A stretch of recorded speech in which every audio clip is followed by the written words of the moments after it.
যদি আপনারা থাকেন তাহলে ইনশাআল্লাহ আল্লাহর পর ভরসা করে আমরা এগিয়ে যাব। উত্তরবঙ্গে একাধিক কৃষি বিশ্ববিদ্যালয় আমাদের প্রয়োজন, কারণ এটা কৃষির উর্বর ক্ষেত্র। সেরকম কোনো বিশ্ববিদ্যালয় নাই। হাজী দানেশ বিজ্ঞান ও প্রযুক্তি বিশ্ববিদ্যালয় এটা কৃষি বিশ্ববিদ্যালয় না।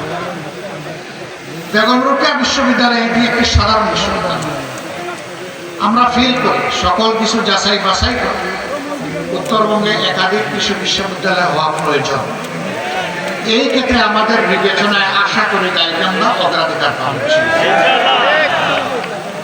মেডিকেল কলেজের কথা আগেই বলেছি, এখানে ইপিজেড করার সিদ্ধান্ত হয়ে আছে, বাস্তবায়ন নাই।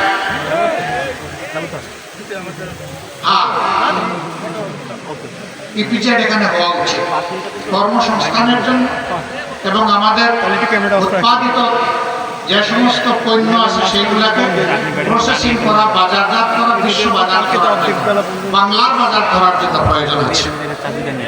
আমরা অবশ্যই এটার দিকে মনোযোগ দেব ইনশাআল্লাহ, আপনারা দোয়া করবেন। তারপরে বালাসী বাহাদুরপুর নাকি না বাহাদুরাবাদ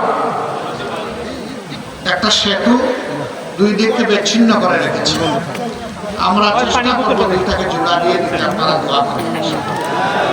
বড় কাজ না, বড় মনের প্রয়োজন, বড় ভীষণের দরকার। আমাদের চুরির টাকাগুলো যদি আমরা ফেরত পাই আর নূতন চুরদের হাত যদি আমরা অবশ করে দিতে পারি, বাংলাদেশের উন্নয়ন লাফে লাফে হবে। আপনারা দোয়া করবেন।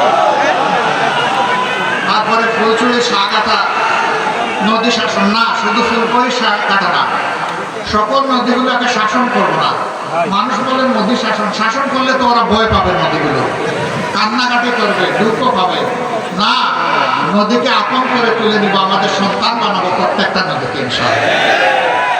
নদীগুলাকে সন্তানকে যেভাবে মানুষ লালন পালন করে, আমরা নদীগুলাকে তুলে নিয়ে সেইভাবে লালন পালন করবো ইনশাআল্লাহ। নদীমাতৃক বাংলাদেশ।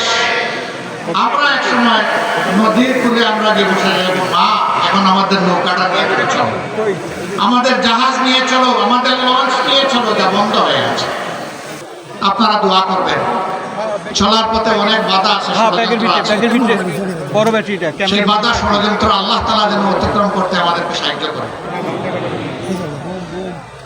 আমি পরিশেষে ন্যায় এবং ইনসাফের প্রতি দাঁড়িপাল্লায় 10 দলের পক্ষ থেকে 5টি আসনে এখানে 5 জনকে মনোনয়ন দেওয়া হয়েছে। সবাইকে আপনারা ছিলেন। তারপরে আমার নৈতিক দায়িত্ব আপনাদের কাছে আমাদের ভাইদেরকে আমানত হিসেবে উপহার দিয়ে যাওয়া। আপনারা এই আমানত কবুল করবেন, সাথে থাকবেন, পাশে থাকবেন, লড়ে যাবেন, আল্লাহর পর ভরসা করে বিজয় ছিনিয়ে আনবেন। আপনাদেরকে মুবারকবাদ।